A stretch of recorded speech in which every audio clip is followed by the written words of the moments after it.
ഈ ഒരു എക്സ്പെരിമെൻ്റ് നമുക്കൊന്ന് ട്രൈ ചെയ്ത് നോക്കാം. നിങ്ങൾ നേരെ നിന്നുകൊണ്ട് നിങ്ങളുടെ വലത് കൈ മുന്നോട്ടൊന്ന് ചൂണ്ടിക്കേ. എന്നിട്ട് ആ വലത് കൈയുടെ ടിപ്പ്, ആ ഫോക്കൽ പോയിന്റ്, അവിടെ നിന്നും നിങ്ങൾ വലത് കൈ റൈറ്റിലോട്ട് എടുക്കുക. റൈറ്റിലോട്ട് എടുത്ത് മാക്സിമം നിങ്ങൾ എത്രമാത്രം പുറകോട്ട് വലത് കൈ കൊണ്ടുപോകാൻ പറ്റുമോ അത്രയും പുറകോട്ട് കൊണ്ടുപോകാം. ഓക്കെ. എന്നിട്ട് അവിടെ എവിടെ വെച്ചിട്ടാണോ നിങ്ങൾക്ക് മാക്സിമം പറ്റുന്നത് അവിടെ വെച്ചിട്ട് സ്റ്റോപ്പ് ചെയ്യുക. ആ പോയിന്റ് നിങ്ങൾ നോട്ട് ചെയ്യുക. ഇതേ കാര്യം നിങ്ങൾ കണ്ണടച്ചിട്ട് അവിടെ നിന്നുകൊണ്ട് തന്നെ ഒന്ന് സങ്കല്പിച്ച് നോക്കുക.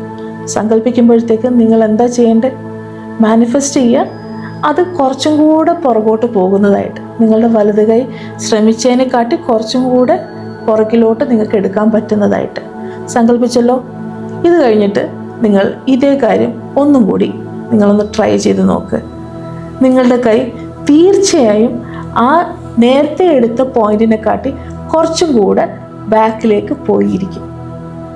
ഇതിലാണ് നമ്മൾ പറയുന്നത് മാനിഫെസ്റ്റ് ചെയ്യാൻ വേണ്ടിയിട്ട് നമ്മുടെ ബോഡിയും സോളും നമ്മുടെ മൈൻഡും നമ്മളുടെ കൂടെ ഉണ്ടാകും ടു മേക്ക് ഇറ്റ് ഹാപ്പൻ.